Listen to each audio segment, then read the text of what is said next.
Voilà, alors bonsoir. On n'est pas des plus nombreux ce soir, mais nous sommes les meilleurs. Alors, on vous prie de nous excuser. La personne qui habituellement s'occupe des photocopies ne pouvait pas être là ce soir. Et donc, elle nous a tout déposé dans la boîte aux lettres de la paroisse, mais on ne sait pas où est la clé. Et de la dernière fois et de ce soir.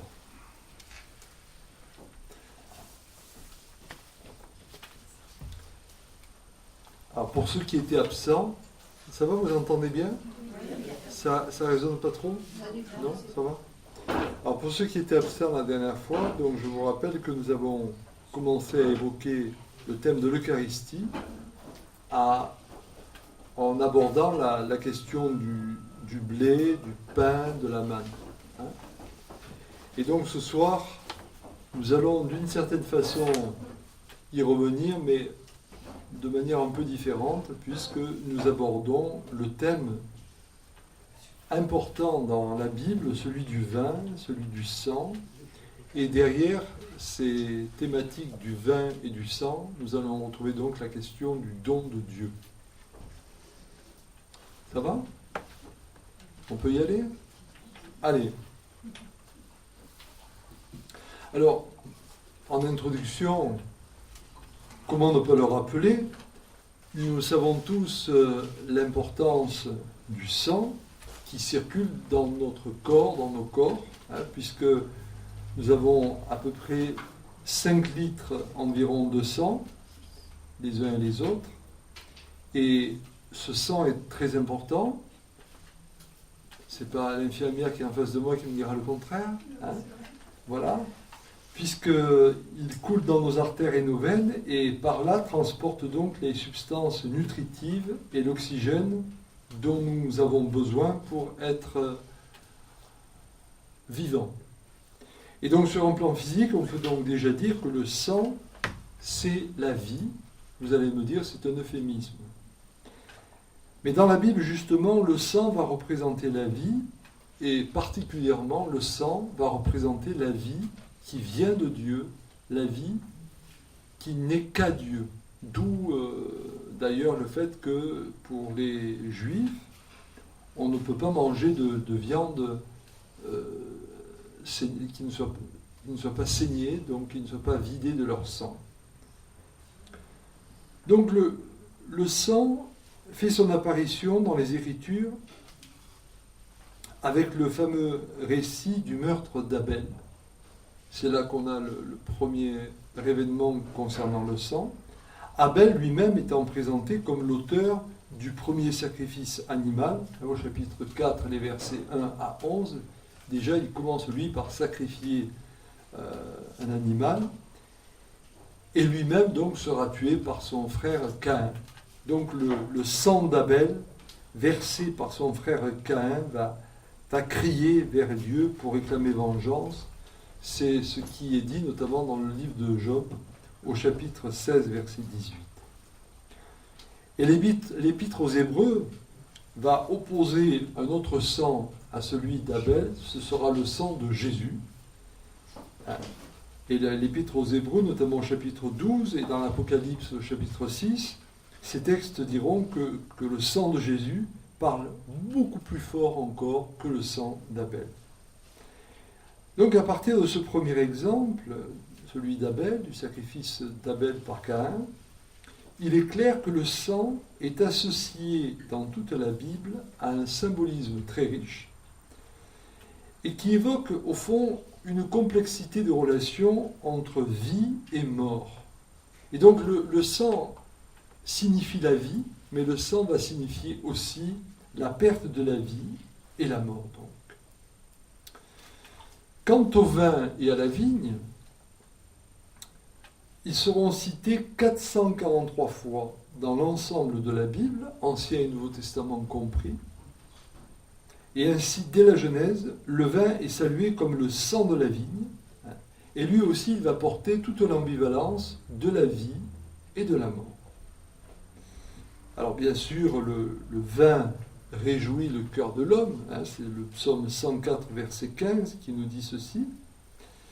Mais pour autant, personne ne peut oublier quelque chose d'important qui nous ramène aussi à la dimension de la mort. C'est que Lot, le frère d'Abraham, ivre, va commettre l'inceste avec ses filles. C'est ce que nous rapporte le livre de la Genèse au chapitre 19.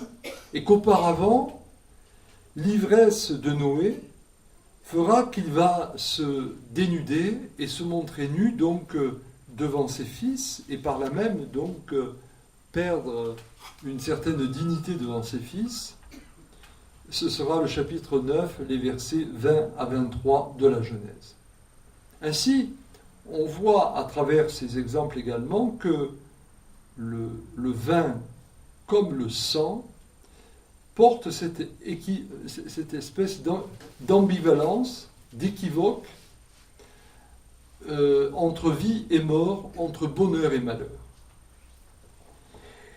Et Dieu va manifester le don suprême de lui-même pour nous chrétiens au travers de ce qu'on va appeler le sacrifice de son Fils Jésus-Christ, qui avait été préfiguré, nous le savons, dans le sacrifice d'Isaac, qui avait été demandé à Abraham par Dieu. Donc le sacrifice du Christ, par son sang versé, va bien sûr donner la vie au monde, selon les mots de Saint Jean, de l'évangéliste Jean. Et chaque fois que nous allons vivre, célébrer une Eucharistie, ou une Sainte Seine pour nos frères protestants, eh bien, nous allons réitérer ce symbole du sang versé par le Seigneur, par lequel il a sauvé le monde. Et donc, dans la mort du Christ, on va retrouver par le sang qu'il a versé la notion d'expiation, c'est-à-dire que le Christ, par le don de sa vie, en versant son sang, a effacé, selon la foi chrétienne, le péché de l'homme et a apporté la vie au monde. On a donc ce soir un triptyque intéressant à travailler. C'est ce triptyque vin, sang et don. Don de soi dans le sang et le vin qui vient signifier symboliquement ce sang par lequel nous allons pouvoir nous donner et nous allons pouvoir accueillir le don de Dieu. Et donc ce triptyque vin, sang et don fait apparaître la dimension du sacrifice de l'Eucharistie que nous avons déjà abordé le mois dernier à propos du pain et du corps du Christ. Mais dans le cas présent pour ce soir, ce qui va davantage nous intéresser, c'est la notion de sacrifice, évoquée particulièrement à travers le sang qui sera symbolisé dans le vin. C'est donc ceci que nous allons tenter de déployer, d'analyser plus fondamentalement ce soir. Alors d'abord, premier point, ça siffle un peu, je dois tenir le micro. Quand je tiens le micro, ça ne siffle pas. Ça fait, oui, on a besoin d'une masse, vous voyez. Je suis la masse. Bon, alors donc, premier point, d'abord quelques éléments de réflexion par rapport au sang dans l'Ancien Testament. La notion du sang dans l'Ancien Testament. Alors, rappelons d'abord que dans l'Ancien Testament, le sang est désigné par un mot hébreu, dam. Le mot dam. Et ce mot dam, que l'on retrouve dans d'autres langues sémitiques, ce mot dam, eh bien la Bible va faire tout un jeu avec ce mot et d'autres mots qui s'en rapprochent. Nous le savons, nous l'avions déjà dit, mais je le répète ce soir. Vous avez par exemple le mot Adam, qui veut dire homme, plus précisément homme tiré de la terre, Adam. Donc, dans Adam, on va retrouver la racine dam, donc le sang. Nous avons également Adama, la terre, où on va également retrouver cette notion de dam, le sang. Et puis nous avons rouge, Dma, j'arrive pas à le dire parce que c'est DM en fait, qu'on retrouve notamment dans le livre d'Isaïe au chapitre 1er, verset 18. Donc, nous avons des emplois du mot d'âme qui vont chaque fois nous rapporter cette notion du sang, mais là où il ne faut pas que nous fassions de contresens, c'est que le mot d'âme, qui signifie sang, ne sera jamais évoqué dans la perspective de la parenté. Parce que c'est vrai qu'en français, lorsqu'on va parler de sang, on va penser à la parenté, à des enfants de sang, la relation consanguine, etc. Or, dans la Bible, le sang n'a pas du tout cette signification. Lorsqu'on va parler de la parenté, on va davantage évoquer les os et la chair. La chair pour évoquer la parenté et les os pour évoquer donc le lien que l'on a. En revanche, le sang va surtout évoquer la vie et la mort, vie et mort de l'homme. Le pluriel de dam, damim, va s'appliquer toujours davantage au sang versé en général à l'occasion d'un meurtre et avec la culpabilité qui va s'en suivre pour celui qui a commis ce meurtre.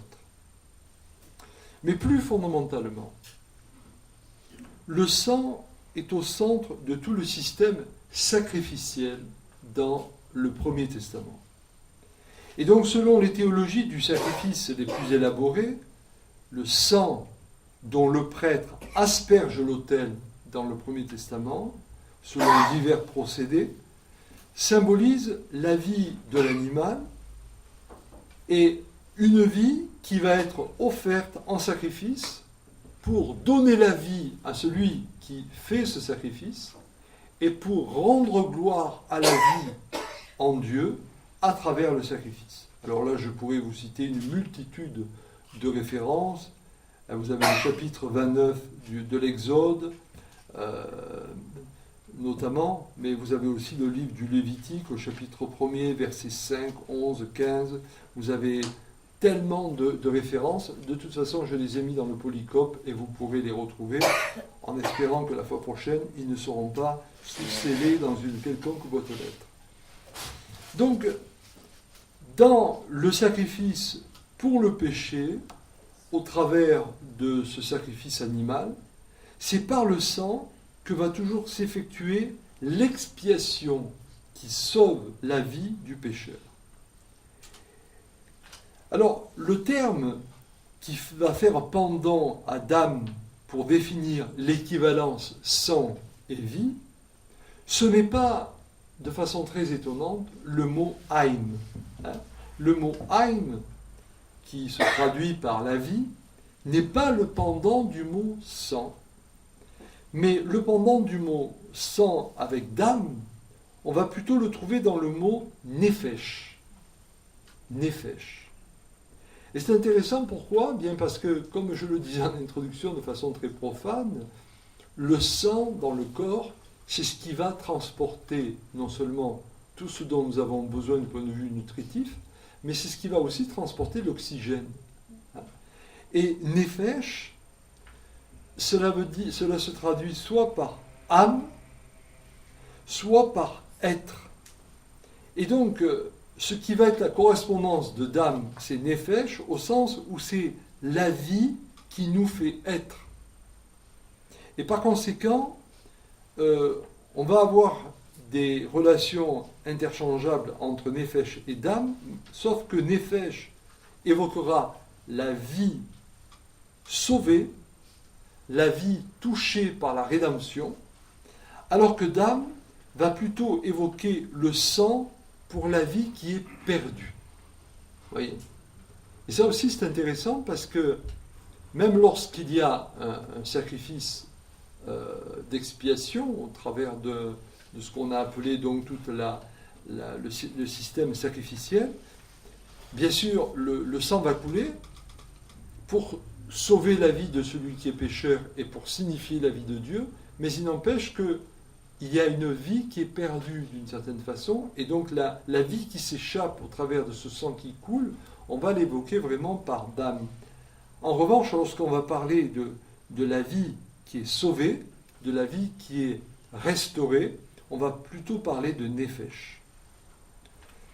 Mais tout ce que je viens d'évoquer très rapidement ne couvre pas la totalité de ce que signifie ce mot sang avec Dam. Car le sang, dans le Premier Testament, a également une valeur protectrice. Dans des récits où la notion d'expiation ne joue pas du tout, mais va résonner autrement. Je pense notamment à tous les récits de la circoncision. Les récits de la circoncision, alors là je pourrais citer par exemple le livre de l'Exode au chapitre 4, le verset 24 et suivant. Donc, récit de la circoncision où par le sang versé, eh bien, on va entrer davantage dans cette notion de protection. Dieu protège celui qui est circoncis par l'alliance qui est engagée. Il y a également la notion de protection avec la Pâque. Et puis, malgré sa couleur du rouge, qui pourrait évoquer une certaine impureté lorsqu'on pense aux pertes de sang pour les femmes au moment de leurs règles, eh bien, le sang dans la Bible va aussi signifier la purification, et notamment la purification du péché. Et donc la couleur du sang est aussi une couleur dans le rouge qui réalise, ou du moins qui manifeste la purification, et souvent dans l'iconographie, pour évoquer la dimension divine, on va se servir du rouge, par lequel donc il y a cette communication de la vie de Dieu vers l'homme. Par ailleurs, le sang de l'Alliance semble avoir aussi une fonction d'authentification et de validation, notamment au travers des traités conclus. Vous savez, chaque fois qu'il y a une alliance qui est conclue, on va faire couler le sang de l'animal, et par là, donc, on va évoquer réellement cette alliance qui semble comme authentifiée par ce sang qui coule, et en même temps aussi avec la notion de peine de mort encourue pour celui qui viendrait à violer l'alliance. Là, on pourrait par exemple citer le livre de la Genèse au chapitre 15, ou également le livre de Jérémie au chapitre 34. En attendant donc la venue du Machia, ce qu'on appelle le Machia, le Messie, le réparateur des brèches du péché, donc toute l'Écriture sainte va constamment mettre l'accent sur le sang, avec cette valeur par laquelle donc la mort d'un animal à la place de l'homme pécheur fait que on va travailler au pardon de l'homme, et c'est pourquoi toute la Bible, dans toute la Bible, les événements les plus importants vont toujours prendre un sens prophétique et messianique à travers cette notion du sang. Simplement, je voudrais donner deux exemples qui me paraissent intéressants pour conclure, parce que c'est un sujet vaste, immense, ne serait-ce déjà que pour le Premier Testament. On ne fait que survoler, mais c'est intéressant parce que ça nous donne à réfléchir. C'est assez effrayant cette lampe-là. Deux exemples donc intéressants. Je crois que tu peux le débrancher. Oui, je vais voilà. Voilà, merci. Parce que... c'est mieux pour moi. Je suis sensible à la lumière. Il me suffit de votre lumière pour être éclairé. C'est pas beau ça, hein? Alors, dès qu'il y a des femmes, on est toujours éclairé. Hein? Pas besoin d'en rajouter. Alors, donc, deux exemples intéressants. Il y a d'abord la sortie d'Égypte. Hein? La sortie d'Égypte, donc, le sang a une valeur de protection pour Israël. Hein? Rappelez-vous, Moïse qui va obéir au Seigneur et va placer le sang de l'agneau sur le linteau et les poteaux de chaque demeure juive, afin que la destruction ne puisse descendre que sur les familles égyptiennes. Donc c'est le livre de l'Exode, au chapitre 12, les versets 22 à 23. Et puis un deuxième exemple intéressant aussi, c'est plus tard au désert, au moment où l'alliance va être conclue sur le mont Sinaï entre Moïse et Dieu. Et là, c'est le livre de l'Exode au chapitre 24, les versets 6 à 8, qui nous dit « Moïse prit la moitié du sang qu'il mit dans des bassins, il répandit l'autre moitié sur l'autel, il prit le livre de l'Alliance et le lut en présence du peuple. Moïse prit le sang et le répandit sur le peuple en disant « Voici le sang de l'Alliance que l'Éternel a fait avec vous selon toutes ses paroles. » On a comme une préfiguration de ce qu'on va retrouver dans l'Eucharistie, puisqu'il y a à la fois la notion de la parole et puis la notion du sang qui est versé. Et là, ce qui est intéressant, c'est qu'il y a donc, d'une part, le sang qui va rester pour une part dans le bassin, donc c'est le sang qui est présenté à Dieu, en signe de cet engagement, et puis il y a le sang qui est versé sur le peuple, lequel, prenant cet engagement, encourt une malédiction s'il ne respecte pas cette alliance. Voilà, donc deux exemples intéressants qui nous montrent un petit peu cette fonction aussi protectrice et cette fonction de conclusion d'une alliance entre Dieu et son peuple. Donc, quelques éléments donc, de réflexion de ce thème du sang dans le Premier Testament. Alors, quelle vision avons-nous du sang dans le Nouveau Testament? C'est mon deuxième point. Dans le Nouveau Testament, le terme employé pour évoquer le sang sera le terme de haïma, ou de héma, suivant comment vous le traduisez, moi je dirais plutôt héma. C'est un mot grec qui a donné en français hématome ou hémorragie. Et donc ce mot de héma va finalement recouvrir la plupart des éléments symboliques qui étaient associés à dame dans l'Ancien Testament. Donc on peut dire que nous avons une espèce d'équivalence. Et le Nouveau Testament, lorsqu'il va parler du sang, il va bien sûr parler particulièrement alors du sang versé par Jésus le Christ. Tout le Nouveau Testament est centré sur le sang du Christ. Donc ce n'est plus simplement le sang protecteur, le sang d'une alliance, le sang d'un sacrifice, des éléments qu'on va retrouver ensuite, qui vont être ramassés dans ce qu'on va évoquer pour l'Eucharistie, mais il n'empêche que tout le Nouveau Testament est centré sur la notion du sang à propos du sang versé par le Christ. Donc, par le Christ, l'envoyé de Dieu, comme dira Saint Jean, qui a dû affronter la violence des hommes, qui très vite se sont dressés contre son message, contre son attitude assez privilégiée à l'égard des plus petits, des exclus, des pauvres, des impurs. Et donc c'est les autorités religieuses de l'époque, au travers du Sanhédrin de Jérusalem, vont vouloir livrer Jésus au pouvoir romain en le présentant comme subversif. Et donc Jésus va verser son sang, mourir d'un supplice atroce, nous le savons, la croix. Et donc ce sang qu'il va verser, il le sait, il le dit lui-même, c'est sa propre vie donnée en rançon pour la multitude. Et ici, il faut bien comprendre que ce n'est pas le sacrifice d'un kamikaze, ce n'est pas un suicide, mais c'est vraiment la fidélité du Fils jusque dans la mort. Et donc le sang du Christ prend une dimension tout autre, c'est la notion de cette fidélité radicale, absolue au Père. Il s'en remet totalement au Père, et donc laisse la haine, la cruauté se déchaîner contre lui. Il demeure maître absolu de la vie jusque dans la mort.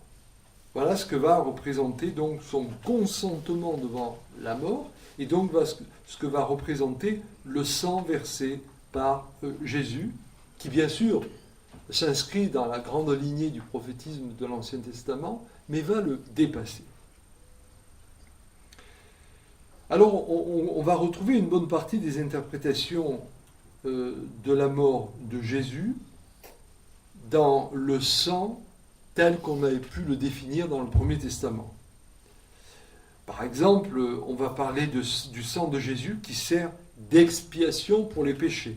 Ce sera l'Épître aux Romains, le chapitre 3. On va parler du sang du Christ qui purifie, notamment dans la lettre aux Hébreux ou dans les premières épîtres de Jean, la première épître de Jean. On va parler également du sang du Christ, qui est un sang qui apporte la rédemption, la libération. Et donc là, on pourrait citer notamment l'épître aux Éphésiens, mais également le livre de l'Apocalypse ou la première épître de Pierre. Il dit également, au moment de la Passion, qu'il va sceller une nouvelle alliance. C'est ce que va dire l'évangile de Saint Luc au chapitre 22, notamment. Donc, je ne vous donne pas les références, ce serait fastidieux, vous les retrouvez dans le Polycope, mais de façon plus originale, au-delà de l'Ancien Testament, on va trouver ensuite d'autres thèmes avec le sang versé par le Christ. Un thème qui est cher à nos amis protestants, par exemple, ce sera le thème de la justification. Le sang du Christ qui va justifier, qui va donc donner accès à la justice de Dieu et va honorer le juste. Et ce sera toute l'épître aux Romains, le chapitre 5. Il y aura également la notion du sang du Christ qui apporte la paix. C'est l'épître aux Colossiens de saint Paul. Il y a également la notion du sang versé par le Christ qui donne accès directement à Dieu. L'épître aux Éphésiens, l'épître aux Hébreux. Donc, nous avons des particularités qui sont évoquées au travers du sang versé par le Seigneur. Et on va avoir alors tout un développement très particulier aussi qui apparaît dans le rituel de la scène où le sang du Christ sera représenté bien sûr par la coupe de vin partagée par les disciples, mais où ce sang du Christ va comme récapituler, ressaisir tout ce qui était évoqué dans la première alliance, mais pour donner une nouvelle perspective. Il ne s'agit plus de sauver un peuple, le peuple élu, le peuple hébreu, Israël, mais il s'agit désormais, dans le sang du Christ, de sauver d'une part tout le genre humain, de tous les temps, de toutes les conditions, mais il s'agit aussi, dans le sang du Christ, de sauver toute la création. Et ça, c'est un thème que nous aimons énormément en orthodoxie, parce que dans l'orthodoxie, à partir du mystère trinitaire, on va toujours parler de la rédemption de tout le cosmos. De tout le cosmos. Ce n'est donc pas simplement le genre humain qui est sauvé, mais c'est l'ensemble de la Terre, l'ensemble de la nature, c'est l'ensemble du cosmos. Autrement dit, c'est aussi l'ensemble des mondes que nous ne connaissons pas encore, tout ce que les scientifiques vont explorer, et c'est également aussi l'ensemble des mondes dits invisibles. Autrement dit, le sang du Christ vient restaurer le monde des vivants physiques que nous sommes encore et des vivants spirituels que nous appelons les morts et qui sont touchés par ce sang du Christ, qui sont touchés par la grâce de rédemption qu'apporte le sang du Christ. Il est venu pour les vivants et pour les morts, dira le credo, et notamment dans Nicée-Constantinople. Troisième aspect, donc maintenant, je voudrais parler alors d'un autre symbole, et après tout ça va se rejoindre bien sûr, c'est le symbole du vin dans le judaïsme et dans le christianisme.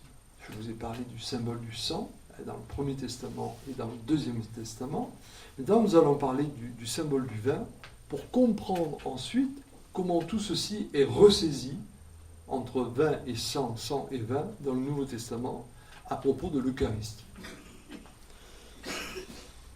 Donc la plus ancienne religion monothéiste qu'est le judaïsme associe la consommation du vin à toutes ces pratiques religieuses car le judaïsme estime que le vin va aider à ouvrir le cœur à la raison. Ça, c'est très beau, hein, le vin qui réjouit le cœur de l'homme.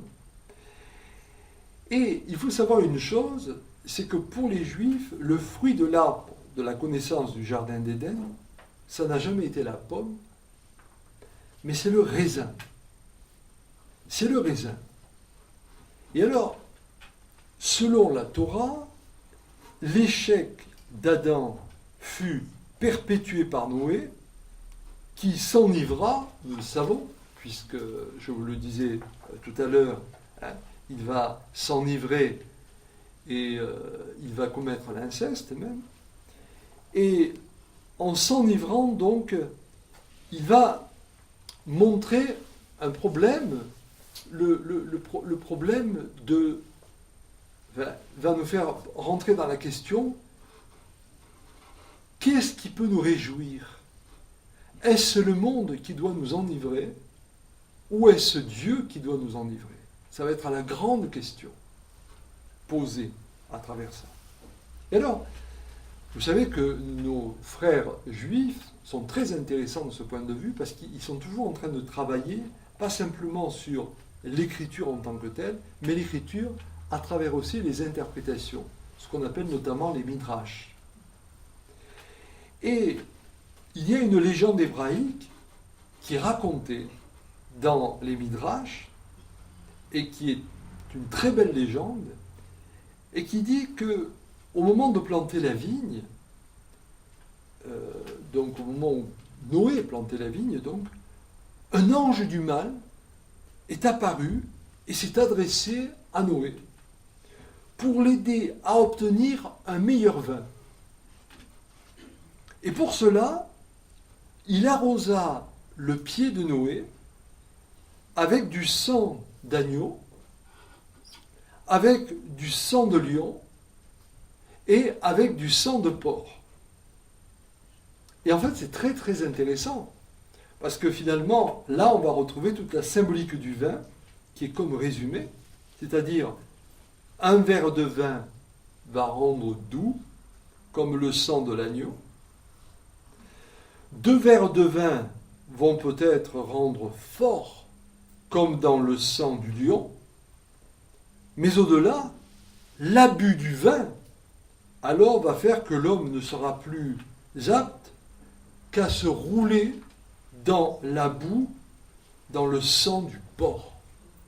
D'où le porc, l'animal impur, d'où le fait aussi de ne pas manger le porc.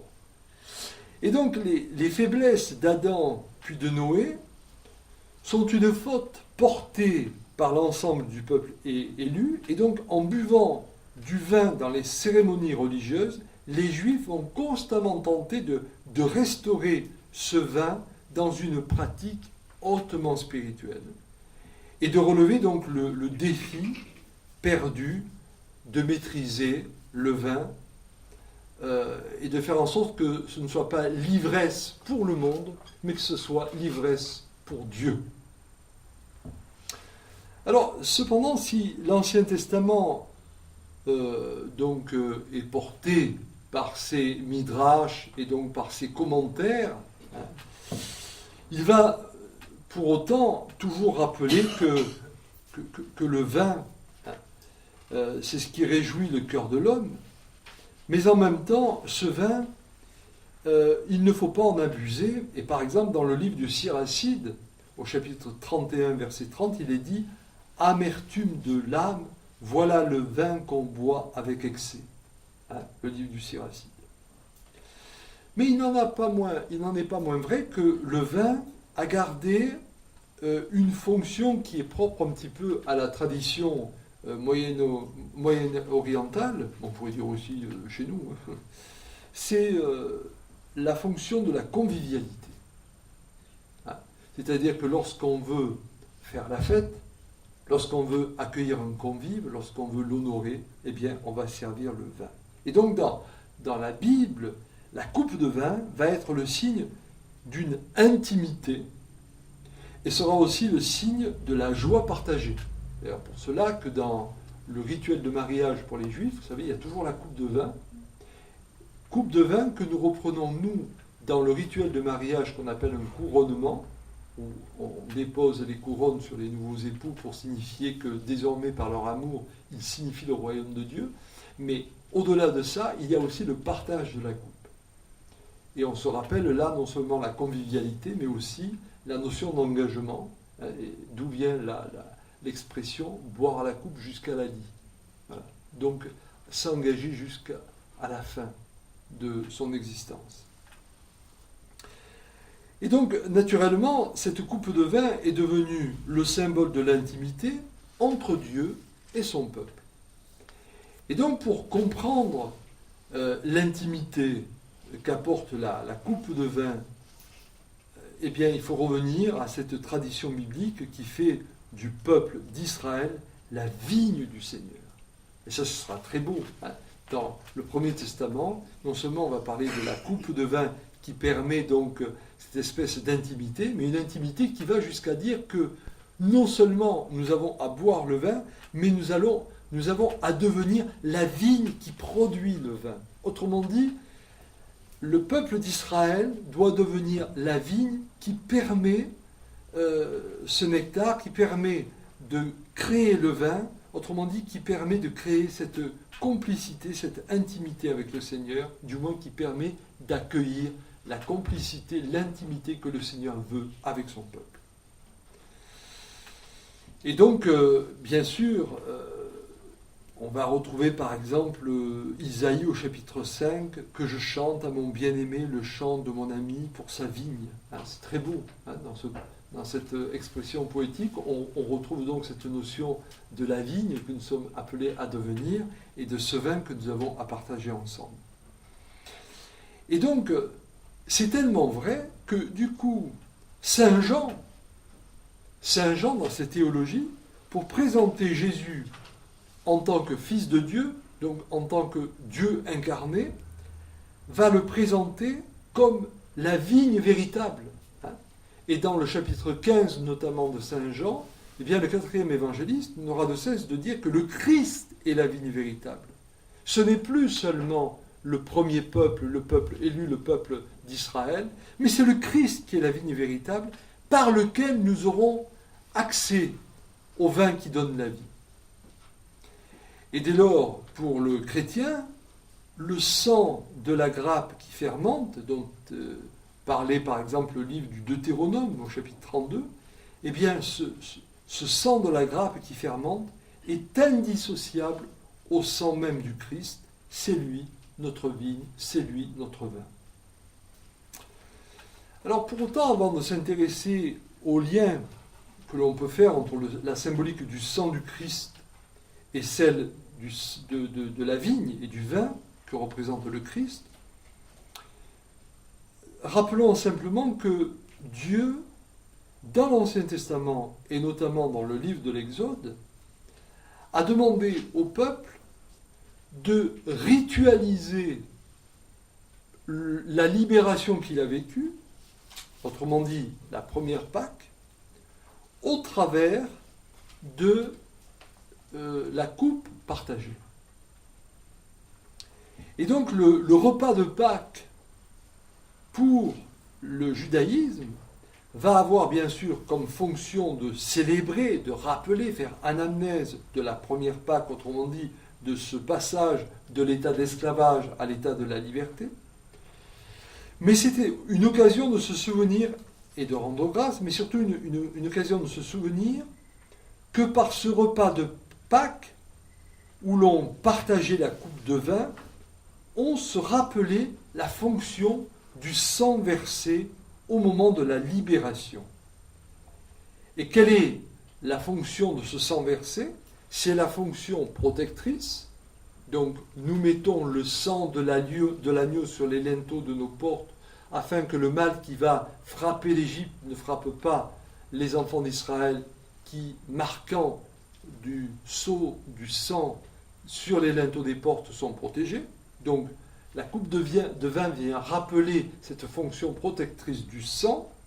Ensuite, la coupe de vin vient rappeler aussi le sang versé par Pharaon et ses armées qui ont été engloutis dans la mer Rouge. Autrement dit, nous avons été non seulement protégés, mais Dieu a combattu pour nous. Donc c'est vraiment le Dieu libérateur dont on fait mémoire dans cette coupe. Et enfin, en partageant la coupe de la Pâque, eh bien, nous nous rappelons le sang par lequel Moïse a conclu l'alliance entre Dieu et son peuple. Donc ici, c'est la notion d'engagement.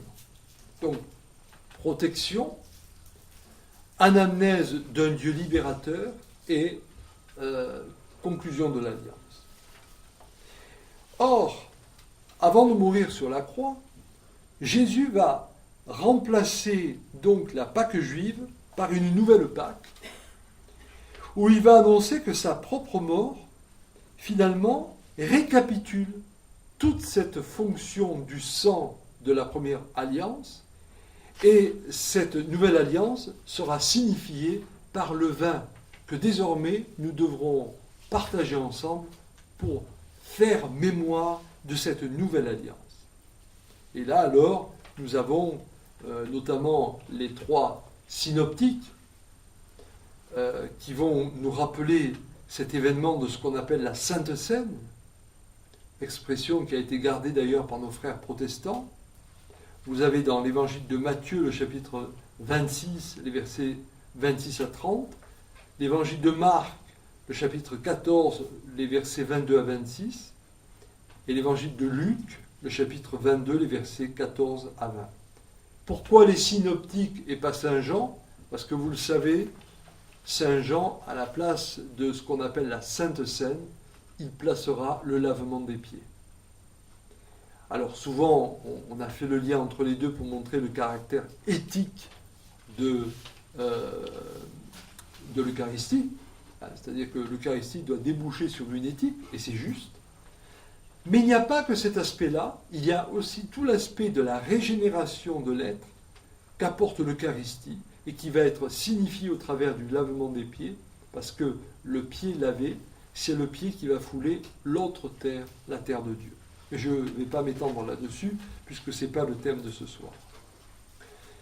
Et donc, à ces trois passages que je viens de citer, des synoptiques, qui nous relatent donc ce qu'on appelle la Sainte Seine, et qui apparaît comme la nouvelle alliance, qui récapitule les éléments de l'ancienne, mais qui va aller au-delà, puisque c'est offert à l'ensemble des mondes créés, va s'ajouter aussi le récit de Saint Paul, qui a reçu directement du Saint-Esprit la révélation, et c'est notamment la première épître aux Corinthiens, le chapitre 11, les versets 23 à 26. Et d'ailleurs, c'est très important parce que cette première épître aux Corinthiens, le chapitre 11, les versets 23 à 26, c'est le premier texte dont nous avons hérité. C'est donc le texte le plus ancien dont nous disposons, qui a permis de célébrer les premières liturgies, avant qu'apparaisse ce qu'on a appelé ensuite, à la fin du 1er siècle, au début du 2e, la didaché, qui est une sorte de catéchèse avec les paroles de consécration qu'avait donné Jésus. Et puis, bien sûr, au fur et à mesure, il va y avoir la rédaction alors des évangiles qui vont s'étendre de 64 à peu près la fin du 1er siècle. Mais le texte de Saint Paul est le plus ancien, et c'est un texte donc qui rejoint les trois textes des synoptiques.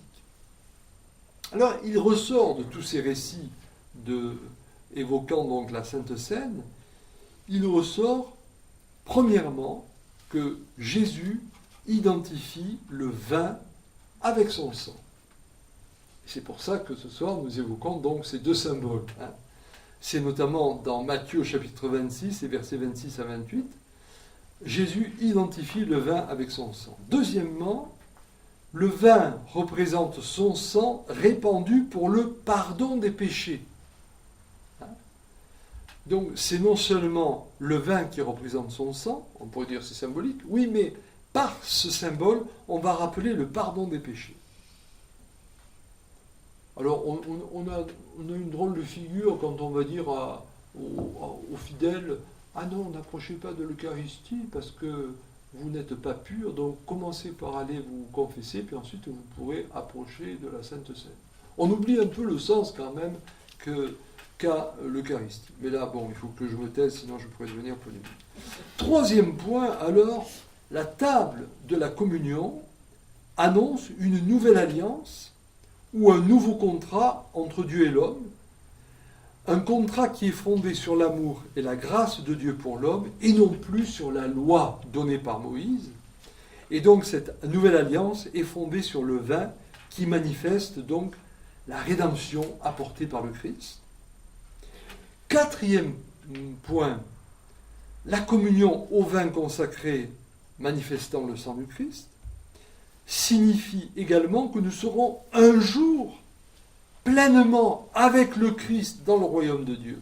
Là, c'est la dimension eschatologique.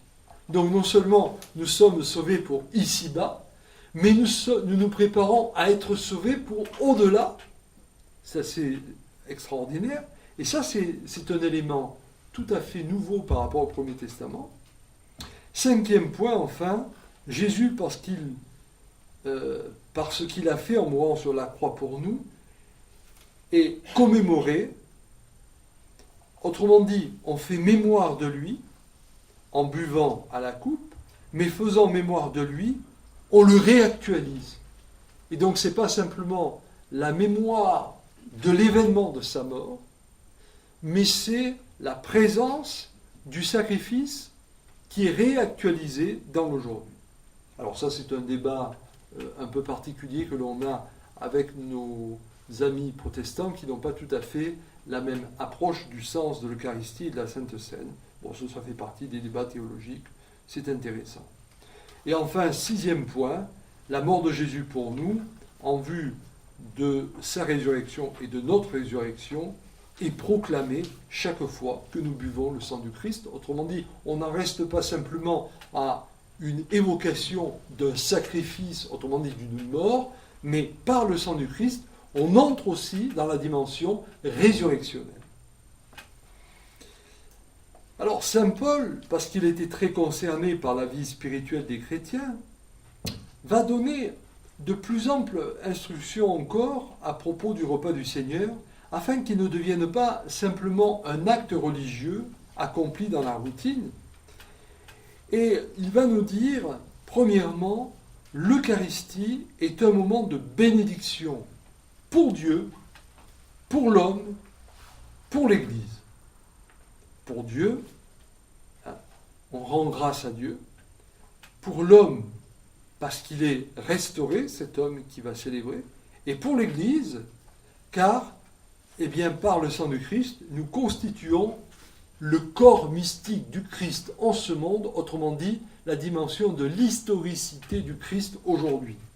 Ce n'est pas simplement Yeshua il y a 2000 ans, mais c'est le Christ qui continue à être aujourd'hui au travers de son Église. C'est ce qu'il va dire notamment dans la première épître aux Corinthiens au chapitre 10. Deuxièmement, toujours pour saint Paul, la personne qui va boire au sang du Christ doit boire de manière digne.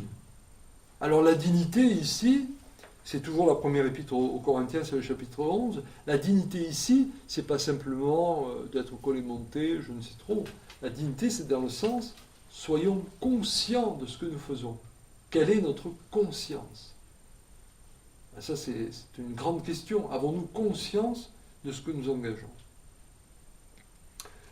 Troisièmement, la faiblesse, la maladie, l'endormissement spirituel peuvent provenir de l'insouciance lors du partage de l'Eucharistie. Et donc, derrière, il y a toute la notion de la métanoïa. Autrement dit, lorsque nous allons boire à la coupe, nous devons nous convertir. Métanoïa, c'est se retourner. Donc, je me retourne fondamentalement vers l'être divin qui est en moi et qui crie et que j'oublie parce que souvent je suis amnésique de lui. À partir de tous ces éléments, deux conclusions peuvent être tirées sur les réflexions de saint Paul.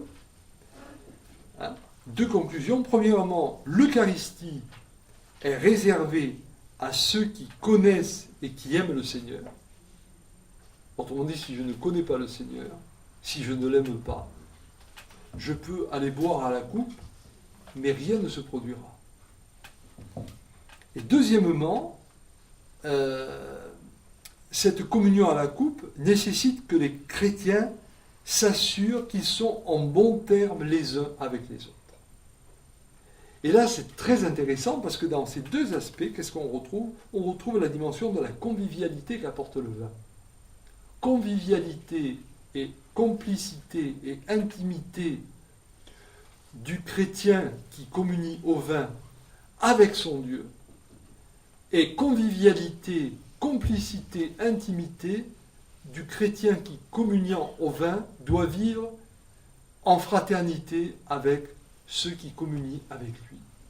Qu'ils les aiment ou pas, qu'ils soient d'accord ou pas entre eux. C'est le Christ qui nous unit. Ça va ? Vous voyez la richesse, autant dans le Premier Testament que dans le Deuxième Testament concernant le sang et le vin et les articulations que l'on peut faire entre ces deux symboles. Alors j'en arrive à mon dernier point, et après je vous laisse la parole.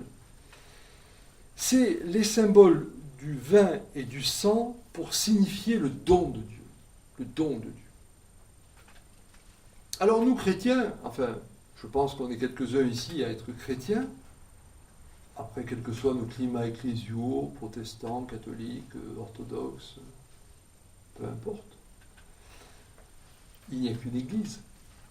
Donc les chrétiens, nous chrétiens, nous vivons un paradoxe. Le Dieu unique auquel nous croyons, qui se présente à nous comme un Dieu d'amour, c'est un Dieu qui va nous faire partager cet amour, son amour, sa vie, le pardon des fautes au travers du sang versé. Autrement dit, il va nous communiquer l'amour, la vie, le pardon au travers d'un acte de mort. Et donc là, il y a un véritable paradoxe. La paix, l'amour, la vie sont signifiés au travers du vin qui symbolise le sang versé. Et donc, ici, nous allons devoir réfléchir à la notion du don.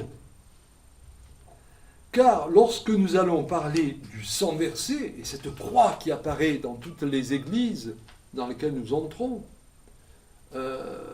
cette croix ne doit pas être regardée comme un signe mortifère. Oh, les chrétiens toujours avec leur croix. Mais cette croix doit être regardée comme l'expression d'une expérience, d'un don. Dieu s'est donné à nous. Donc pour comprendre toute la portée de ce don de Dieu par le sang du Christ, signifié au travers du vin que nous allons retrouver dans chaque célébration eucharistique, il me semble impossible de ne pas revenir sur un texte majeur que vous connaissez tous par cœur, mais que j'évoque quand même ce soir sans le relire, qui est l'eau changée en vin à Cana.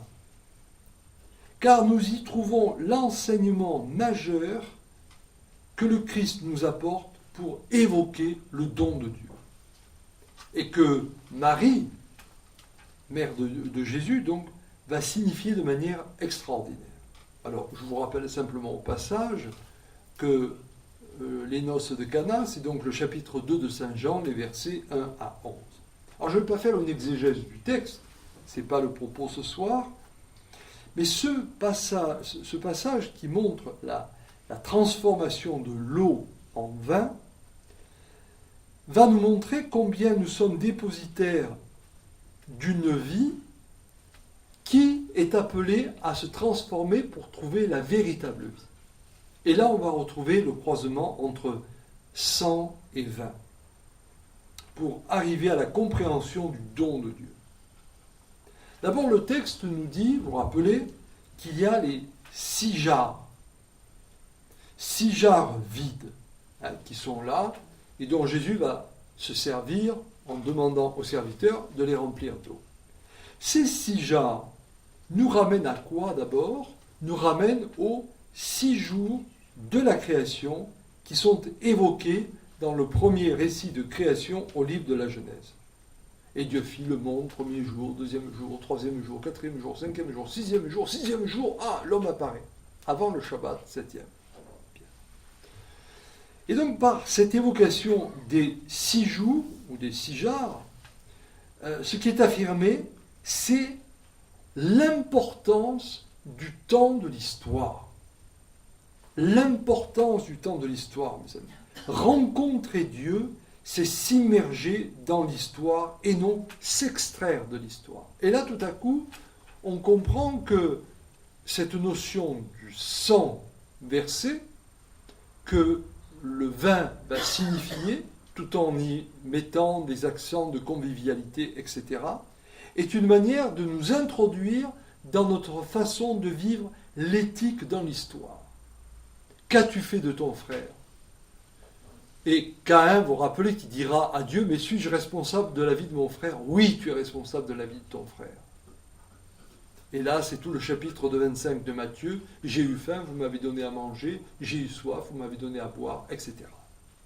Donc, premier point, rencontrer Dieu, c'est s'immerger dans l'histoire et non s'en extraire. Et ceci est très important à le rappeler à une période où on confond souvent la spiritualité avec une espèce d'évasion des contingences. Ensuite, on nous parle des jarres, des 6 jarres qui étaient vides. Et ces jarres vides soulignent combien nous pouvons être des êtres vides. Autrement dit, des êtres amnésiques de notre état véritable, de notre réalité véritable.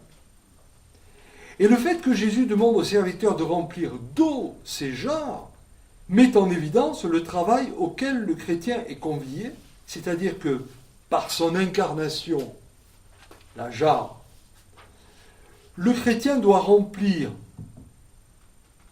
la jarre d'eau, l'eau c'est la vie, et par ce remplissage, le chrétien va agir, il va devenir partenaire de l'alliance, il va entrer dans une praxis ou dans une éthique. Autrement dit, il va falloir que le chrétien donne de lui-même, qu'il verse de sa propre vie en donnant son propre sang. Mais ce sang donné pour le remplissage des cuves ou des jarres ne sera en définitive que de l'eau s'il n'est pas rencontré par le Christ, s'il n'est pas régénéré par le sang du Christ, ce que va évoquer l'eau transformée en vin. Ainsi, l'eau changée en vin, mes amis à Cana, annonce de façon préfigurée que dans chaque Eucharistie célébrée, la vie du chrétien doit se laisser régénérer par la vie du Christ au travers d'un processus mystérique que l'on appelle, au moins dans le catholicisme romain et orthodoxe, la transsubstantiation. Autrement dit, le souffle divin du Saint-Esprit, ce qu'on appelle l'épiclèse, la descente du Saint-Esprit sur la matière du vin, fait que le vin devient le sang du Christ, comme l'eau de Cana est devenue du vin. Et donc, on peut dire qu'ici, celui qui se laisse alors inoculer par la présence du Christ va vivre la transformation du vin en sang comme les convives ont vécu la transformation de l'eau en vin. Pour le dire autrement, mes amis, pour rendre opératoire le sang du Christ, encore faut-il que le chrétien donne son propre sang, entendons sa propre vie, premièrement, par le fait d'être présent à l'histoire. Les 6 jours, que fais-tu dans ton histoire ? Deuxièmement, en reconnaissant qu'il est souvent vide de Dieu, le travail de la conscience. Fais-tu réellement un travail de métanoïa, de retournement sur toi ? Troisièmement, en remplissant d'eau les jarres. Autrement dit, en travaillant pour la vie. Quelle est ta praxis? Quelle est ta pratique? Quelle est ton éthique? Quatrièmement, en portant l'eau, autrement dit, quelle est ta quête de la vie? As-tu le désir d'être vivant? Alors seulement, répondant à ces 4 questions, l'eau est changée en vin. Alors seulement, en répondant à ces 4 questions, le vin dans l'Eucharistie est transformé en sang du Christ. Donc, dans l'Eucharistie, ce n'est pas un rituel de paroles magiques, quand bien même on va se référer aux paroles de Jésus qu'il a dites.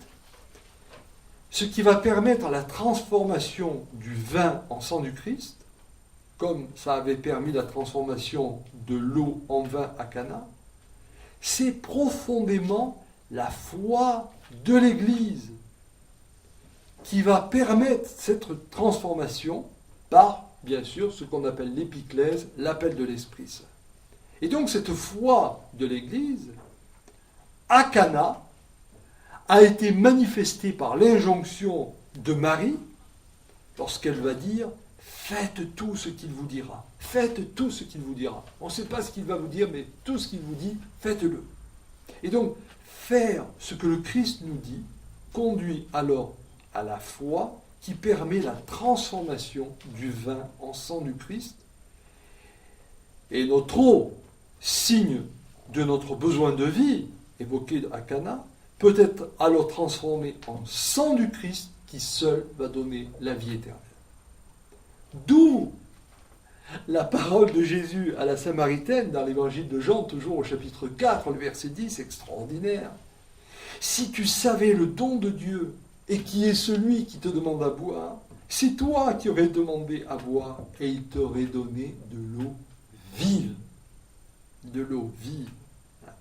Donc, par ce don de Dieu, au travers de l'Eucharistie, nous pouvons goûter au meilleur vin de la noce. Autrement dit, goûter à la vie de Dieu au-delà de la vie commencée en cette humanité. Et le meilleur vin, vous le savez, à Cana, a été gardé pour la fin, nous dit le texte.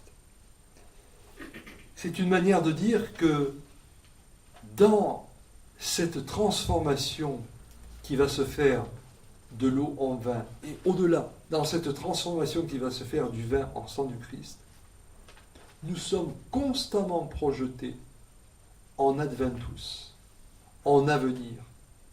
Et l'eschatologie, mes amis, ce n'est pas simplement la fin des temps ou la fin d'un temps, mais l'eschatologie, c'est cet être singulier que nous sommes, cet être collectif que nous sommes aussi en Église, cet être qui n'en finit pas d'advenir. Et plus nous allons entrer dans ce travail de conscience, plus nous allons grandir, plus nous allons devenir autrement, nous allons devenir l'autrement de l'histoire, l'autrement du Christ, l'autrement de Dieu. Et donc, oui, le meilleur est toujours et encore à venir. Et nous devenons donc ce vin, le meilleur vin de la noce. C'est extraordinaire, vous ne trouvez pas? Enfin, en tout cas, moi, ça m'enthousiasme. Et donc, je vais conclure là-dessus, et puis après, vous apporterez sans doute des éclairages que je n'ai pas apportés, que je n'ai pas vus. Donc, en conclusion, ce que je voudrais dire, c'est que, comme nous avons pu le percevoir ce soir, ce thème du vin, devenu sang du Christ, qui récapitule toutes les fonctions et du sang et du vin qu'on a dans les premiers et deuxième testaments, ce thème du vin devenu sang du Christ, c'est celui qui pose la question « De quoi voulons-nous nous enivrer » Est-ce de l'ivresse de ce monde? Auquel cas, notre vie ne sera nourrie que de l'eau qui soulage la soif, mais qui ne peut nous abreuver véritablement. Et là, réfléchissons à toutes nos pratiques, à toutes nos aliénations sur nos tablettes, sur nos réseaux sociaux, dans tous nos égoïsmes, dans notre indifférence. On va déployer l'eau changée en vin. Moi, j'ai que de l'eau, là. par les questions que vous allez poser, cette tour va se transformer en œuvre, vous allez voir. Maggie. Dans nos églises romaines, alors, la communion qui est distribuée aux fidèles, si elle n'est pas accompagnée de vin, elle n'est pas complète.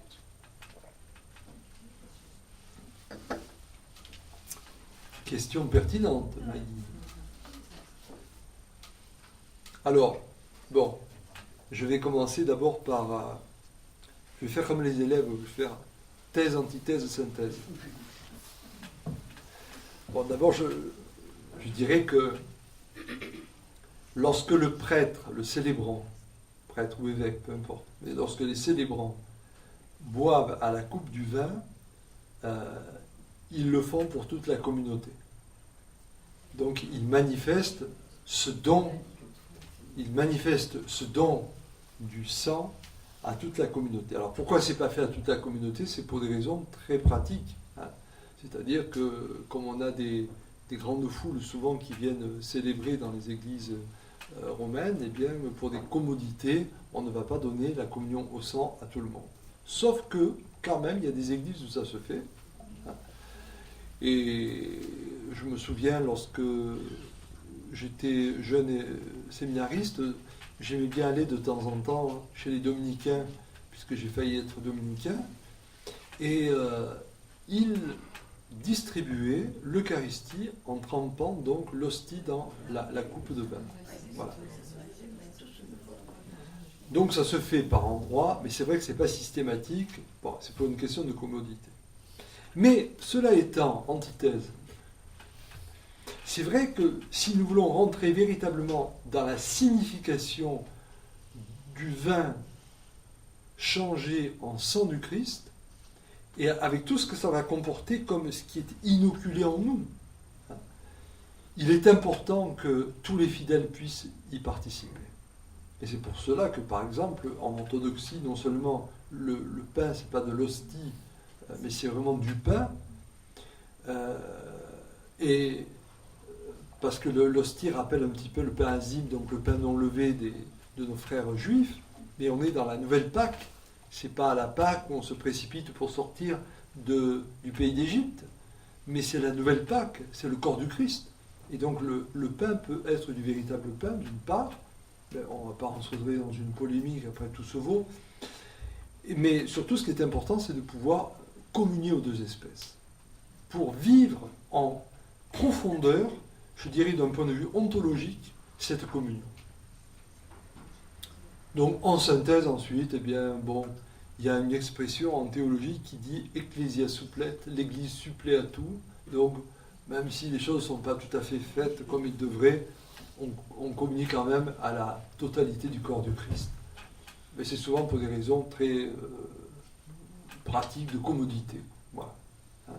Mais il n'y a pas de différence théologique entre les deux. Mais vous avez raison de le relever. C'est dommage. Et c'est dommage, parce qu'on ne perçoit pas toute la portée, la pertinence de ce qu'est l'Eucharistie ou la Sainte Seine. Alors, chez nos frères protestants, je ne sais pas s'ils le prennent avec la coupe ou pas, au moment de la Sainte Seine. Voilà, oui, voilà. D'ailleurs, je rappelle au passage qu'on s'était dit avec notre sœur Noémie, votre pasteur, donc, que ce serait bien qu'on fasse un partage un jour, nous venant chez vous pour vivre une véritable Sainte Seine, et puis ensuite vous venant chez nous pour vivre une Eucharistie de notre manière. Et je n'aurai aucun scrupule pour donner la communion à mes frères protestants, parce que nous rappelons toujours que l'Eucharistie est liée au baptême, et qu'il n'y a qu'un seul baptême, donc il n'y a qu'une seule communion.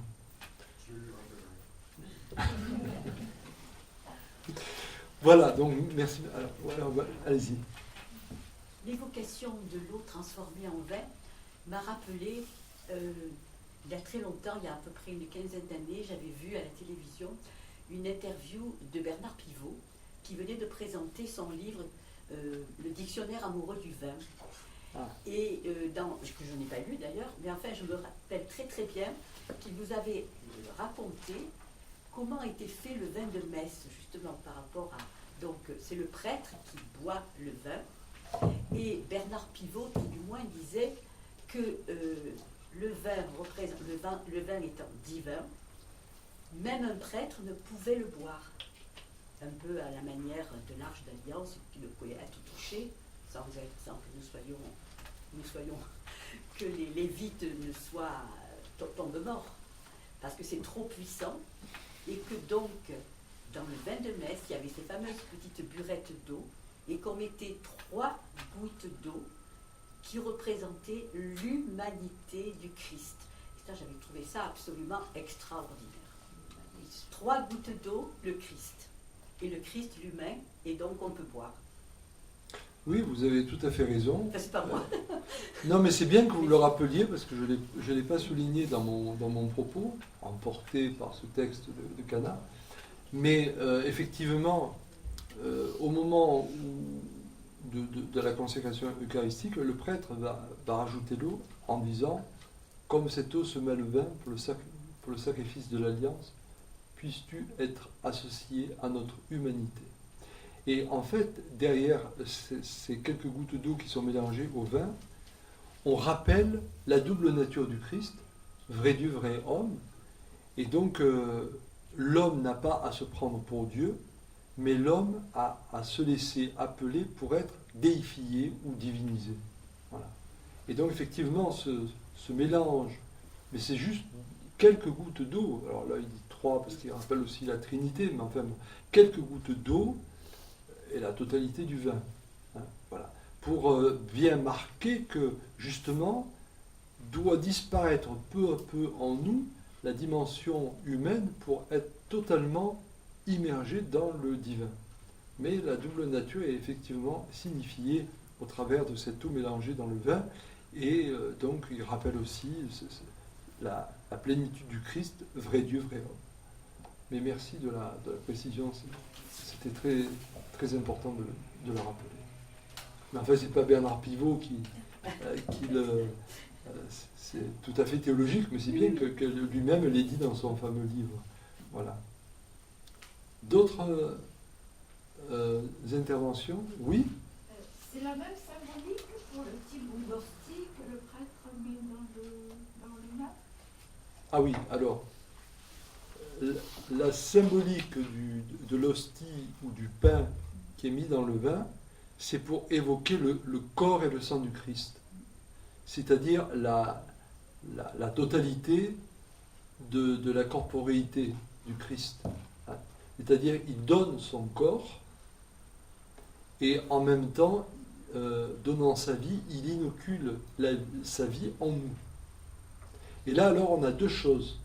C'est que par le corps, la matière du pain, nous est signifié que nous allons devenir nous-mêmes corps, mais pas singulièrement uniquement, mais ensemble, ecclésia, l'Église, et que cette Église devra être traversée par la vie du Christ, et là c'est le sang. Et donc le mélange du corps et du sang du Christ, autrement dit du pain et du vin, dans le calice, c'est vraiment pour signifier cette double dimension, et l'éclosion de l'Église, et la vie dans l'Église, la vie de Dieu, la vie du Christ. Ça va? Et donc c'est d'une grande richesse. Bon, alors après, moi, je n'ai pas tout pris parce que j'étais surtout sur le thème du sang et du vin, mais voilà, on a tous ces éléments si on veut travailler après sur la signification profonde de chaque geste de l'Eucharistie. Voilà. C'est intéressant, les questions. Hein. Alors, d'autres questions, on remarque. Allez-y. C'est le moment. On a encore un peu de temps. Ouais? Alors, attends, je me rappelle. C'est Jean-Louis Jean-Louis Louis. Louis. Ah, je vais rajouter Jean. C'est surtout symbolique, et puis c'est une question que je vais poser, et puis c'est pas très chrétien ce que je vais poser, c'est surtout sur la religion juive. Dans l'Ancien Testament, on serait plutôt dans le judaïsme, et quand on parle du sang, j'étais en train de m'imaginer, quand vous en avez parlé, des pertes des femmes. Dans la religion juive, la femme est impure, mais pourtant elle est impure, c'est eux qui le disent, pourtant c'est elle qui donne la vie. Et cette vie, justement, elle est donnée quand les femmes ont une perte, au moment où les femmes n'ont plus de règles, elles ne peuvent plus donner la vie. Par définition. Voilà. Donc je voulais soulever cette question. Est-ce qu'il y a un rapport avec le sang qui donne la vie, avec ce que... Voilà. Et pourquoi nos frères juifs disent que la femme est impure? C'est vraiment... Ça les arrange. Alors, Oui, quand même. s'il y avait des amis juifs ce soir parmi nous, je ne suis pas sûr qu'ils l'exprimeraient de façon aussi abrupte. Non. Mais là, je ne vais pas vous donner une réponse de la tradition, je vais vous donner une réponse personnelle. Moi, Pierre. Hein, des fois, il faut un peu mouiller la chemise aussi. Hein. Je pense que le problème des religions issues du Moyen-Orient, et donc les religions monothéistes en général, donc le judaïsme, le christianisme et l'islam, sont des religions de l'homme, et donc des religions misogynes. Mais en disant ça, ce que je veux dire, c'est qu'il y a une forme de misogynie, parce qu'il y a, je pense qu'il y a un complexe d'infériorité de l'homme face à la femme. Et le complexe d'infériorité, il vient du fait que justement, la femme, à travers ses règles, signifie tous les mois qu'elle est faite pour la vie, qu'elle porte en elle la vie. Et par conséquent, c'est une dimension, bien sûr, l'homme aussi va participer à la vie, bon, je ne vais pas rentrer dans les détails, vous les connaissez aussi bien que moi, mais le corps de la femme, de manière régulière, va rappeler cette réalité de la vie pour laquelle elle est faite, porter la vie. Et je pense qu'il y a une espèce de... Comment dirais-je ? Comme si l'homme était écarté d'un processus de vie auquel il n'a pas accès. Et donc, il a toujours essayé d'avoir une main mise sur ce qui lui apparaît comme une réalité qu'il dépasse. Et donc, la misogynie qui a été portée par les religions, elle est fondée, je pense, justement sur cette notion du sang. Parce qu'à partir du moment où on dit que le sang, c'est la vie, et que la femme, par ses pertes de sang, montre qu'elle est faite pour la vie, eh bien, il y a une dimension qui, fondamentalement, est propre à elle et moins au masculin. Et c'est quand même très intéressant aussi de voir que le premier meurtre dans la Bible, il est commis par Caïn avec Abel, autrement dit par le masculin.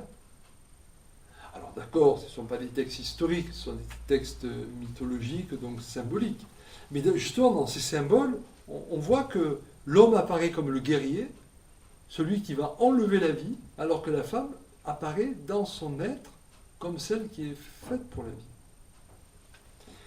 Et pour répondre à votre question, alors, je ne sais pas si vous vous souvenez de ce miracle que Jésus va accomplir au moment où il y a Jairus, le chef de la synagogue, qui vient lui demander de guérir sa fille de 12 ans d'âge qui est en train de mourir.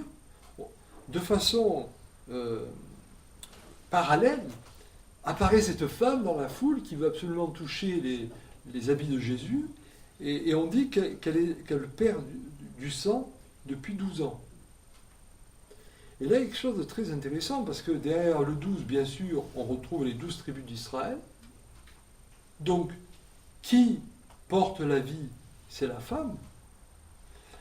Et cette femme qui perd du sang, elle ne va pas être regardée par Jésus comme impure, mais elle va être regardée par Jésus comme celle qui doit être rétablie et qui l'est parce qu'elle a eu foi. en celui qui pouvait la restaurer dans son être de vie. Et là, hop, on arrive alors sur la jeune fille qui va être relevée. Talita Kumi, relève-toi jeune fille. Et cette jeune fille, c'est qui? C'est la femme en miroir qu'elle va devenir. Et cette jeune fille qui perdait la vie la retrouve et elle a en perspective cette femme qui retrouve aussi la vie en elle. Et là, je trouve qu'on a un féminin qui est comme ressaisi par Jésus et qui montre à quel point nous ne devons pas avoir peur de cette vie qui est portée par le féminin. Et c'est le problème des religions. C'est le problème des religions. D'où le fait de voiler les femmes dans l'islam, d'où le fait, pendant très longtemps et encore dans nos églises catholiques, romaines et orthodoxes, où la femme est toujours mise un peu à l'écart, il faut bien le reconnaître. Hein. Il n'y a que le protestantisme qui a fait des bons en avant, justement parce que revenant à l'écriture, sur la scriptura, je ne vais pas le dire ici, parce qu'il y a des gens plus autorisés que moi pour en parler, mais revenant à l'écriture, donc ils sont revenus au fondement de ce qu'était la prédication du Christ, et par là, donc, ce sont des parties un petit peu de cette vision que pouvaient apporter les religions pour vraiment entrer dans ce que le Christ a dit, l'Église. Je suis venu instaurer l'Église et non pas une nouvelle religion. Et là, on a quelque chose qui est complètement transformé. Alors, ce serait un long débat, hein. Après, je ne veux pas être démagogue par rapport aux femmes, mais ce que je vous dis là, c'est vraiment ce que je crois profondément. Et je me suis toujours dit, quand j'étais prêtre célibataire, que finalement, bon, bien sûr, quand j'étais jeune prêtre, bon, ben voilà, côté hormonal, on est dans un volcan, on a envie de la vie sexuelle, on a envie des femmes, bon, on se retient, on se travaille, tout, bon, c'est pas évident. Mais je me suis toujours dit pour les religieuses, combien ça doit être plus difficile. Parce que tous les mois, le corps vient leur redire qu'elles sont dans un état de manque. Et donc il y a quelque chose de beaucoup plus radical pour la femme encore. Et ça m'a souvent fait réfléchir. Et j'y avais notamment réfléchi parce qu'à un moment donné, toutes les religieuses de l'Aude, de toutes congrégations confondues, me demandaient de leur prêcher des retraites. Et quand j'étais face à ces femmes, moi, pourtant, bon, elles qui, pour le coup, étaient rentrées dans un âge canonique, pour beaucoup, pas toutes, mais pour beaucoup, mais j'étais plein d'admiration parce qu'elles avaient vraiment été confrontées à leur état de vivante et qu'elles avaient eu pour signifier l'autre vie du vivant. Voilà ce que je peux répondre, c'est un peu limité ce que je peux dire par rapport à ça, c'est tellement immense. Mais après, je ne veux pas jeter l'opprobre au judaïsme, parce que je pense que c'est beaucoup plus consubstantiel à ce qu'est la religion en tant que telle, qui soit un système de pouvoir. Et l'homme a tendance à vouloir toujours le pouvoir. Mesdames, hein, vous pouvez me cirer les pompes, hein. Bon. Alors, oui, il y a plein de mains qui se lèvent. Ah, allez-y, Josiane. Je voulais simplement dire que Jésus n'était pas misogyne. Il a posé plein d'actes en faveur des femmes. Ah ben oui, alors Jésus, non seulement Jésus n'est pas misogyne, mais n'en déplaise à Saint Paul. Le ministère public de Jésus commence avec une femme et finit avec une femme. Commence avec l'ange Gabriel qui appelle Marie. C'est le fameux oui de Marie. Et c'est un oui extraordinaire. Et là, je l'ai déjà eu dit, mais je le redis. Je n'ai pas honte de parler de la virginité de Marie, car la virginité de Marie n'est pas une virginité gynécologique. C'est vraiment la virginité c'est-à-dire que dans ces terres profondes où elle n'était pas polluée par une certaine vision du monde, mais elle était vraiment dans ces terres en Dieu, elle a pu dire oui à l'appel de Dieu. Et cette virginité de Marie nous renvoie à cette virginité que nous devrons acquérir. C'est celle-là qui est importante. Tout le reste, c'est la littérature. Bon, bref, voilà. Et l'autre dame, importante, pour le coup, c'est Marie-Madeleine. Marie-Madeleine. Et ça, c'est quelque chose qui me tient à cœur. Alors, je vais encore peut-être me répéter là aussi, mais au matin de la résurrection, le Christ n'apparaît pas seulement dans Jésus le ressuscité, mais le Christ apparaît dans Jésus ressuscité qui monte vers le Père et qui va dire à Marie-Madeleine, ne me touche pas, ne me tangere, ne me touche pas, mais va dire à mes frères. Va dire à mes frères. Et là, c'est l'Église qui commence. D'où d'ailleurs l'expression qu'on va donner en parlant de Marie-Madeleine, on l'appellera l'apôtre des apôtres. Hein. Va dire à mes frères. Et là, on a la double dimension du Christ. Le Christ intercesseur auprès du Père, il monte vers le Père, et le Christ qui va se déployer par sa corporéité, l'Église. Et dans cette double dimension du Christ, on a et le masculin et le féminin. On est loin de ces histoires du couple, est-ce que Marie-Madeleine aurait été la femme de Jésus? Ça n'a aucun sens. Mais là, véritablement, ce qui est extraordinaire, c'est qu'on perçoit à quel point c'est les deux faces de la seule humanité, masculine, féminine, qui dit la plénitude du Christ au matin de la résurrection. Et ça, je crois qu'on aurait vraiment, vraiment à le travailler. Alors, vous vouliez, Solange, poser une question? Vous avez parlé d'une présence du Christ réactualisée dans la communion. Oui. Et moi, ça m'intéresse beaucoup parce que je voyais pendant longtemps, j'ai vu la mort, le sacrifice de la croix presque renouvelé, et pas tellement cette dimension de vie et de transformation, mais vers la vie, et pas en rester à la mort. Et oui, Solange, et d'ailleurs, il faut entendre que chaque dimanche, en célébrant l'Eucharistie, nous célébrons la Pâque. Et c'est pour ça que la messe en semaine n'a pas la même signification que la messe du dimanche. Parce que la messe en semaine, c'est vraiment pour être dans cette corporité du Christ qui vient nous régénérer, effectivement. Mais le dimanche, c'est vraiment la Pâque qui est renouvelée. Et qu'est-ce que ça veut dire? Ça veut dire que oui, le sacrifice du Seigneur est réitéré dans l'acte liturgique que nous célébrons, mais est aussi réitéré sa résurrection. Et donc, notre résurrection. Et ce que nous signifions dans la nuit de Pâques, nous le vivons à chaque Eucharistie dominicale. Nous sommes en marche dans notre propre résurrection en célébrant la résurrection du Christ. Et réellement, lorsqu'on parle de la parousie, le retour du Christ, mais ce retour du Christ, il est déjà commencé.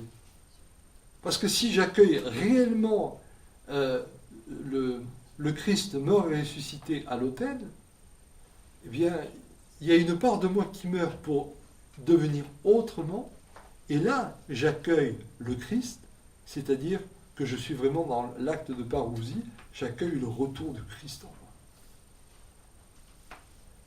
Ça a été un grand débat, vous savez, parce que le Christ a dit, chaque fois que vous ferez ceci en mémoire de moi, je serai au milieu de vous, mais il a dit aussi, je reviendrai.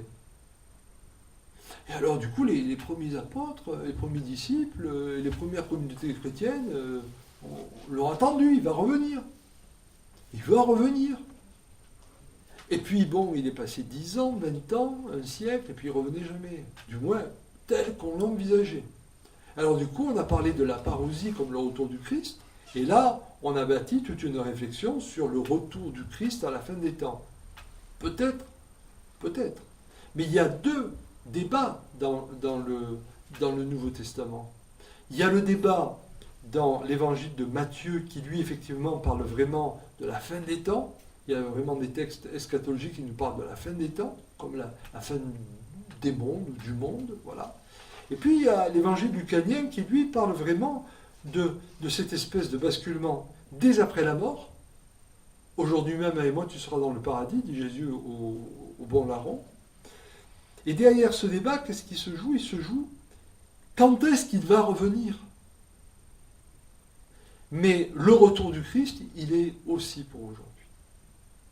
Et en réalité, cette parousie, elle est pour maintenant. Parce que chaque fois que notre conscience est suffisamment ouverte pour l'accueillir, il revient. Il est.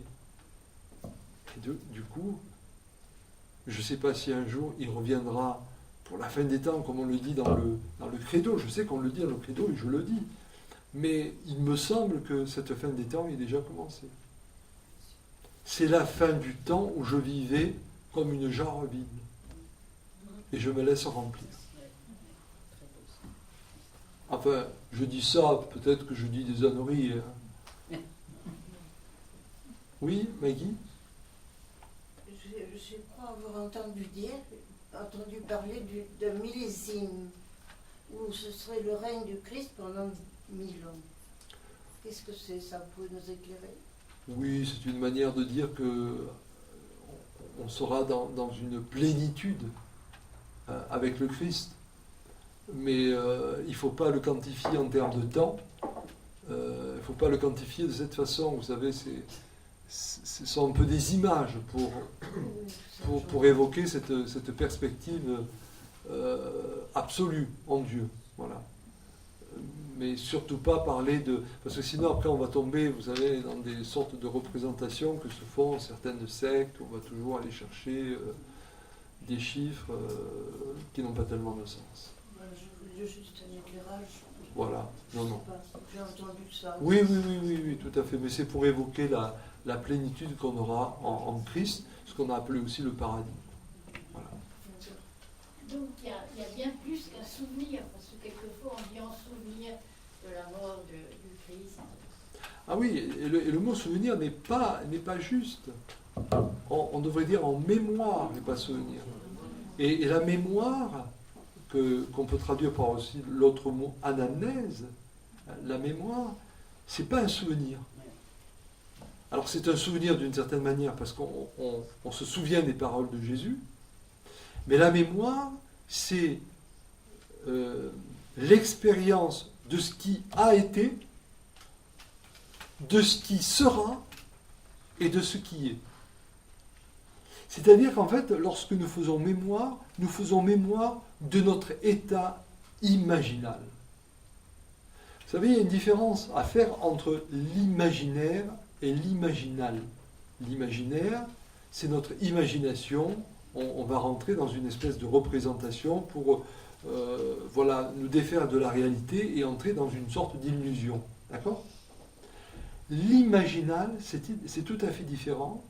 C'est la notion de l'imagodéi.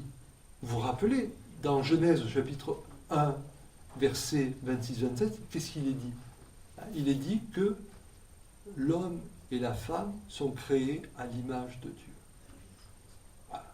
Et donc l'imagodéi, l'image de Dieu, elle est en vous, elle est en moi. Quand nous allons célébrer l'Eucharistie en mémoire du Christ, nous faisons mémoire anamnèse, par l'appel de l'Esprit Saint, ce qu'on appelle l'épiclèse, tout à coup, c'est l'état imaginal qui est interpellé et qui est restauré. Et là alors, je suis comme élevé au-dessus de ma propre finitude et j'entre dans la dimension de l'infinitude. Ce qui fait que, oui, le Christ a vécu il y a 2000 ans, il est mort, il est ressuscité. Mais le Christ a vécu avant 2000 ans. Parce que le prologue de Saint Jean, qu'est-ce qu'il nous dit ? Au commencement était le Verbe. Et le Verbe était tourné vers Dieu, et le Verbe était Dieu. Il était au commencement. Tout fut par lui, et rien de ce qui fut ne fut sans lui. En lui était la vie, et la vie, etc. Qu'est-ce que ça veut dire ? Ça veut dire que le Christ est de toute éternité. Alors, on va pouvoir le signifier au travers de l'incarnation de Yeshua, il y a 2000 ans, mais il est d'avant, il est d'après, il est d'aujourd'hui, il est de demain. Et quand nous célébrons l'Eucharistie, nous sommes dans cette ipséité, c'est-à-dire que nous sortons de la temporalité chronos, commencement et fin, pour entrer dans la temporalité du kairos, ici et maintenant je suis. Et que dira Dieu à Moïse quand Moïse dit, mais ouais, tu m'envoies là, on va demander au peuple, mais ils vont me dire qui nous a envoyés, puis je vais dire quoi? Et alors Dieu répond, tu diras, je suis m'a envoyé. Je suis celui qui est. C'est extraordinaire. Parce que du coup, il n'y a pas de futur, il n'y a pas de passé, il n'y a pas de présent. Il y a. Et c'est au-delà de la temporalité telle que nous pouvons l'envisager. C'est d'ailleurs dans ce type de temporalité qu'on peut comprendre le oui de Marie. Parce qu'il n'y a pas de prédestination en Marie, elle pouvait dire le non, et pourtant, de toute éternité, Dieu connaît le oui de Marie au point qu'elle lui fera porter le Fils de Dieu. Et donc, elle sera non souillée par ce qu'on appelle le péché. C'est tout ce qu'on a dit sur l'histoire de l'Immaculée Conception. Mais c'est très intéressant parce que si on sort de ces histoires en disant ben oui, mais qu'est-ce que ça veut dire? Non, non, ça veut dire qu'en fait, on entre dans une autre forme de temporalité. Et que si je reviens à mon état imaginal, je ne suis pas que le fils de mon père et de ma mère, je ne suis pas que le fils d'une lignée, mais je suis singulièrement cet être radicalement autre. Et là, c'est extraordinaire. Quand on touche à ça, on comprend qu'on est fils et fille de Dieu de manière unique. Oui. Oui, c'est dans le même état d'esprit. Tout à l'heure, tu disais qu'il valait mieux le mot mémoire que le mot souvenir. Et moi, je préfère le mot souvenir parce que souvenir, sous ce qui est dessous, ce qui est justement que je sais déjà, donc je suis d'une autre, je suis autre, et je suis en même temps ça, et j'en suis en même temps à venir. Donc, si je rejoins les deux, je suis ici et maintenant. Oui, après Ça, on peut l'entendre par cette construction du mot. Mais il y a aussi quelque chose d'intéressant dans la mémoire, c'est que faire mémoire, je porte un événement qui construit mon aujourd'hui et m'oriente vers l'avenir. J'ai l'habitude, dans les retraites que je prêche, de toujours poser cette question, quel est l'acte fondateur de notre foi? Parce que dans la foi, c'est pas simplement de dire je crois, gna gna gna, hein, bon. Mais la foi, véritablement, s'il y a la foi, ça veut dire qu'à un moment donné, il y a eu une rencontre. Alors cette rencontre, comment s'est-elle faite? Et là, ça demande vraiment qu'on aille faire un travail de recherche sur soi pour arriver à déterminer le moment où dans sa vie, il y a vraiment eu une bascule. Et à partir de là, il y a un chemin qui a commencé à s'ouvrir, et ce chemin, il faut qu'on arrive à mieux l'appréhender. Alors j'entends, j'aime bien cette sémantique du mot, mais en même temps, dans le mot mémoire, il y a voilà, ce dont je suis porteur pour envisager aujourd'hui. Et donc, aujourd'hui, lorsque je le lis dans le prisme de ce dont je suis porteur. Pour moi, c'est vraiment la notion de l'imaginal. Du dessous. Oui, du dessous. Cette image qui m'habite et qui transcende tout le côté de l'hérédité. Alors, dans le transgénérationnel, c'est très important. En kinésiologie, ceux qui viennent me voir au cabinet, on y travaille. Mais ça ne dit pas tout de l'être. Il y a encore une autre dimension. Et quand on a affaire à des croyants et qu'on peut entrer dans cette dimension-là, on va bien plus loin. On va bien plus loin. Oui, d'autres... Oui, Pardon mais de reprendre non, la parole. mais c'est bien. Mais mon imaginaire, et non mon imaginal, me fait relier le fameux « ne me touche pas » avec ce que je disais tout à l'heure, ce vin qu'on ne peut boire si on y ajoute de l'eau. Peut-être qu'à sa résurrection, Jésus a perdu son côté humain. Il est déjà le Dieu qui s'était fait homme. C'est mon imaginaire qui me dit ça. Mais pourquoi on ne le touche pas? Parce qu'on ne peut pas le toucher. Il est déjà autre, donc il est pleinement Dieu et plus homme. Enfin, bon. Oui, et en même temps, ce qui est intéressant, c'est qu'il dit à une femme, Marie-Madeleine en l'occurrence, va dire à mes frères. Et là, je souscris à ce que vous dites, hein, c'est pas de l'ordre de l'imaginaire, ça c'est plutôt de l'ordre d'une bonne réflexion théologique. Mais si on va jusqu'au bout, en même temps, oui, il devient Dieu, donc il est en train de quitter la dimension incarnée, Voilà. hein, mais en même temps, il dit à la femme, va dire à mes frères, et là, on rejoint ce qu'on disait tout à l'heure avec Louis, c'est-à-dire que là, c'est par la fonction féminine qu'il va pouvoir à nouveau féconder le monde. Et donc là, c'est la femme qui est là. Et c'est pas un homme. Et ils ont tellement eu mal que du coup, après on l'a squeezée. Hein. Marie-Madeleine est un peu disparue, après on l'a fait passer pour la prostituée, on lui a collé plein de choses dessus, alors qu'en fait, entre la prostituée dont il est question des évangiles et Marie-Madeleine, c'est deux personnages différents. Mais bon, la tradition s'est plu et complu à confondre les deux. Voilà. Mais tout à fait, intéressant. Et pour finir par rapport à ce que vous dites, pour vous montrer que ce n'est pas de l'imaginaire, mais c'est tout à fait théologique, c'est ainsi que les Juifs, pour parler de Dieu, n'en parlent pas. Il y a le fameux tétragramme, donc je ne prononce pas le nom de Dieu parce qu'il est sacré, il est au-delà. Et du coup, on va l'appeler le tout autre, le tout autrement. Et cette dimension de l'irréductibilité de Dieu nous fait entrer alors dans ce que nous, chrétiens, nous appelons le mystère. Mais pas le mystère dans ce qui est bizarre, mais le mystère dans ce qui est toujours appelé à se dévoiler. Oui ? Mais je me posais la question justement quand il disait ne me touche pas, c'est peut-être pas le fait. Enfin, moi je le vivrai pas, je le vis pas comme ça. C'est pas le fait qu'il ne faut pas le toucher parce qu'il est déjà Dieu. C'est que justement, il est en train de faire le passage. Il faut pas l'empêcher de faire ce passage pour qu'elle puisse avoir son rôle de passage terrestre pendant qu'il est son passage céleste. Mais c'est plus dans le fait, c'est pas. Moi je le vivrai pas. Enfin, moi je me trompe peut-être dans le. Ne me touche pas parce que c'est trop dangereux, comme tu disais, en mettant, il faut mettre de l'eau dans le vin. Mais sinon, je suis en train, il ne faut surtout pas couper. Enfin, je suis comme coupée, hein, c'est vrai, j'ai des photos comme ça. Voilà, là on peut après avoir des interprétations Oui, qui s'enrichissent toutes. Moi, ce que j'aime bien dans le judaïsme, avec les midrash, c'est qu'on ne s'exclut pas dans les réflexions, mais que ça s'enrichit constamment. Voilà, donc c'est une approche différente de ce que nous, on est toujours à vouloir dire ce qui est canonique, ce qui n'est pas.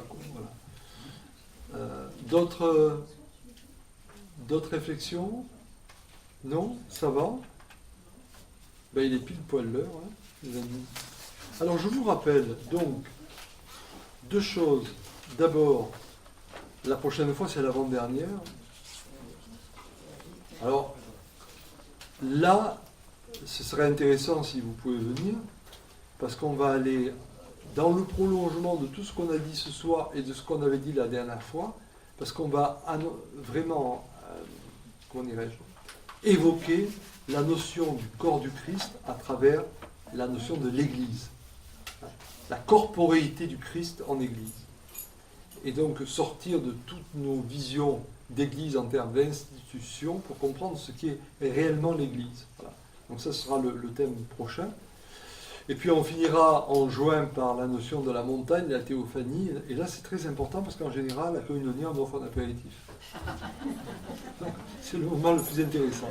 Et puis alors, de façon plus sérieuse, si jamais certains d'entre vous sont intéressés, je vous le signale, puisque mes amis du bureau de Cognonia ont mis des petits papiers pour que ça soit rappelé. Vous avez des petits papiers que vous pouvez prendre, ils sont à votre disposition. Si certains d'entre vous sont intéressés, je prêche une retraite spirituelle du dimanche 8 juillet au soir au 11 juillet, au mercredi 11 juillet au soir. 3 jours, donc à l'orgue, au monastère Saint-Michel. Voilà. Et donc justement sur la notion de la relation homme-femme, une expérience du mystère de l'altérité. Quel visage en donne le Christ? Donc pour ceux qui sont intéressés, du 8 juillet au 11 juillet au monastère Saint-Michel. Et donc voilà, si ça vous intéresse, il y a des petits papiers pour vous inscrire. Il y a déjà une dizaine de personnes inscrites. Voilà.